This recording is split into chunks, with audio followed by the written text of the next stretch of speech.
G'day, I'm Paul, and that is my Canon parked outside. I'm sitting in the office. This is going to be a very quick tour of the 12 volt system that I have installed this week.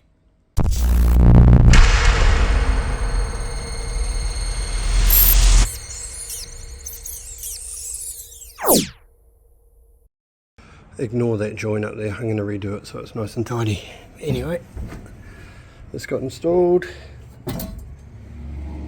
Fuse box, control panel, which are just press button switches to turn things on and off. Under the floor here,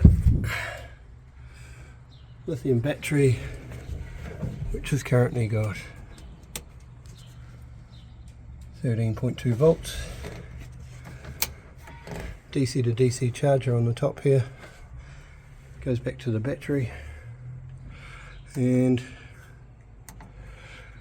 my push button lights. This is the only thing I've got wired up at the moment, but the fridge will get wired up.